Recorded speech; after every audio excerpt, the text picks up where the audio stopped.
Assalamualaikum warahmatullahi wabarakatuh. Perkenalkan, kami dari kelompok B6, program studi akuntansi, Fakultas Ekonomi dan Bisnis Universitas Pakuan, dan kami akan memaparkan materi mengenai mekanisme dan sistem penganggaran pada SMA Negeri 3 Cibinong, Kabupaten Bogor. Dan kelompok kami beranggotakan Trejaya Insan Bari, Rizky Ferdiansyah, Muhammad Gali Hidayat, Ray Almansis, dan Bunyamin Ahmad Taroji. Sekolah ialah sebuah aktivitas besar yang di dalamnya ada 4 komponen yang saling berkaitan. 4 komponen yang dimaksud ialah staf tata laksana administrasi, staf teknis pendidikan yang di dalamnya termasuk kepala sekolah dan guru, komite sekolah sebagai badan independen yang membantu pelaksananya operasional pendidikan. Salah satu unsur yang penting dimiliki oleh sekolah agar menjadi sekolah yang dapat mencetak anak didik yang baik ialah dari segi keuangan. Pengelolaan keuangan merupakan salah satu substansi manajemen sekolah yang akan turut menentukan berjalannya kegiatan pendidikan di sekolah. Sebagaimana yang terjadi di substansi pendidikan pada umumnya, kegiatan manajemen keuangan dilakukan melalui proses perencanaan, pengorganisasian, pengarahan, pengkoordinasian, pengawasan, atau pengendalian.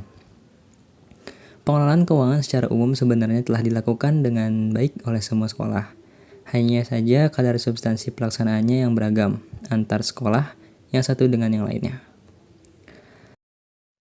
Baik, di sini kami akan memaparkan beberapa permasalahan yang akan kami bahas, yaitu yang pertama karakteristik anggaran yang diterapkan, yang kedua prinsip penganggaran yang diterapkan, yang ketiga jenis penganggaran, dan keempat siklus anggaran yang digunakan.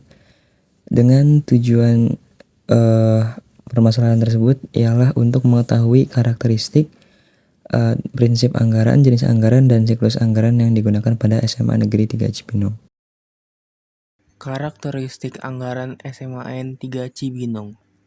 Karakteristik anggaran mencerminkan atribut dan sifat-sifat khas yang terkait dengan pengelolaan anggaran. Sebuah anggaran yang baik di SMAN Kabupaten Bogor harus memiliki karakteristik yang penting. Anggaran tersebut haruslah keterpaduan antara tujuan organisasi dan alokasi sumber daya yang ada. Prinsip penganggaran yang diterapkan SMAN 3 Cibinong. Yang pertama, prinsip keterpaduan. Kedua, prinsip fleksibilitas. Yang ketiga, prinsip keberlanjutan. Yang keempat, prinsip akuntabilitas. Dan yang terakhir adalah prinsip pertanggungjawaban. Jenis-jenis anggaran yang diterapkan SMA Negeri 3 Cibinong. Di SMA Negeri 3 Cibinong, umumnya diterapkan beberapa jenis anggaran yang berbeda. Berikut ini adalah beberapa jenis anggaran tersebut. Pertama, anggaran operasional. Jenis anggaran ini mencakup pengeluaran rutin untuk menjalankan kegiatan sehari-hari di sekolah, seperti pembayaran gaji guru, biaya listrik dan air, pemeliharaan fasilitas, peralatan kantor, kebutuhan administrasi, dan pembelian bahan-bahan konsumsi. Kedua, anggaran pendidikan. Anggaran pendidikan berfokus pada pengeluaran yang terkait dengan proses pembelajaran dan pengembangan akademik siswa. Anggaran ini termasuk pembelian buku teks, alat-alat laboratorium, perangkat komputer, peralatan olahraga, serta pelatihan dan pengembangan profesional bagi guru. Ketiga, anggaran kegiatan ekstrakurikuler. Sekolah SMA Negeri 3 Cibinong Kabupaten Bogor mungkin memiliki kegiatan ekstrakurikuler yang beragam, seperti klub olahraga, klub seni, kelompok musik, debat, atau ekspedisi lapangan. Anggaran untuk kegiatan ekstrakurikuler ini mencakup biaya pelatihan, peralatan, transportasi, dan fasilitas yang diperlukan untuk mendukung partisipasi siswa dalam kegiatan tersebut. Keempat, anggaran sarana dan prasarana.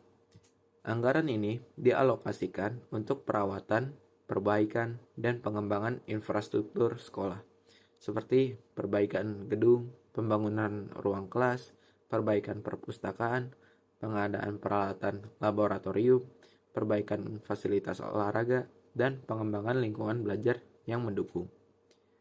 Kelima, anggaran dana bantuan sosial.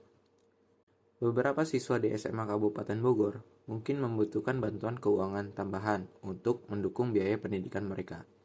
Oleh karena itu, anggaran ini dapat dialokasikan untuk memberikan beasiswa, bantuan uang saku, atau dukungan lainnya kepada siswa yang memenuhi kriteria tertentu. Keenam, anggaran kegiatan konseling dan bimbingan. SMA Negeri 3 Cibinong Kabupaten Bogor juga dapat mengalokasikan anggaran ini untuk kegiatan konseling dan bimbingan kepada siswa. Anggaran ini meliputi layanan psikologis, program pengembangan keterampilan sosial dan emosional, serta kegiatan pembimbingan akademik dan karir. Dan terakhir, anggaran kegiatan pengembangan sekolah.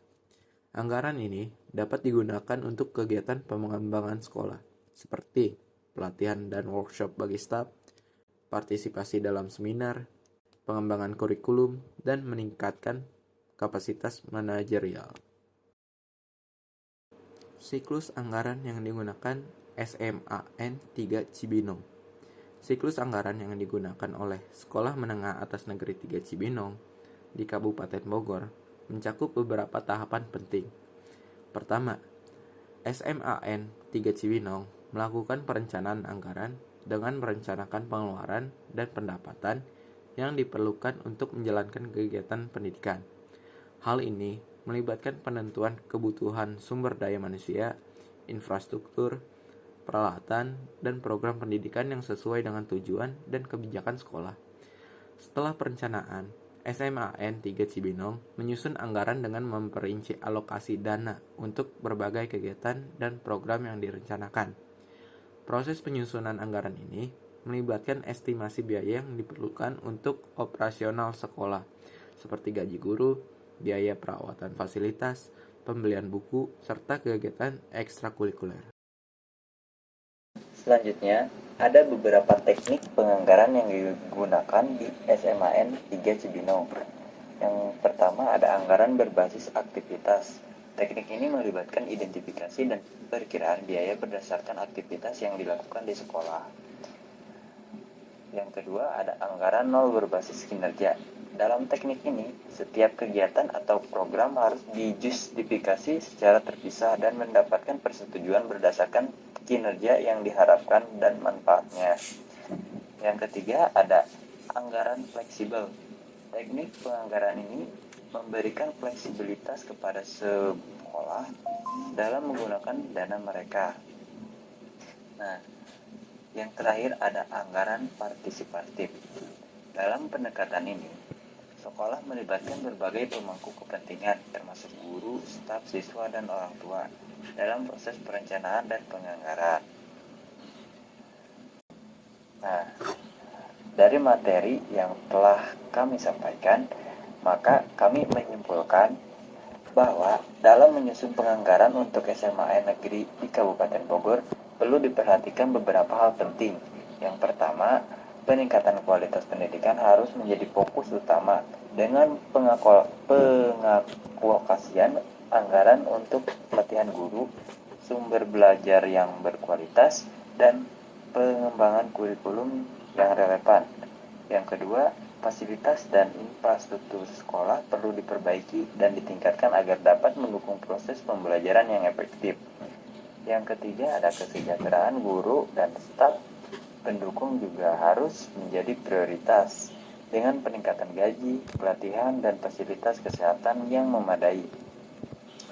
Yang keempat, ada pendidikan inklusif harus diperhatikan dengan menyediakan fasilitas dan sumber daya untuk siswa dengan kebutuhan khusus. Yang kelima, ada pengawasan dan evaluasi yang ketat perlu dilakukan untuk memastikan penggunaan anggaran yang efektif dan transparan. Yang terakhir, ada upaya kolaborasi dengan pihak eksternal melalui kemitraan dapat membantu mendapatkan sumber pendanaan tambahan. Dengan memperhatikan hal-hal ini dalam penganggaran, SMAN di Kabupaten Bogor dapat meningkatkan kualitas pendidikan dan memberikan lingkungan belajar yang optimal bagi siswa.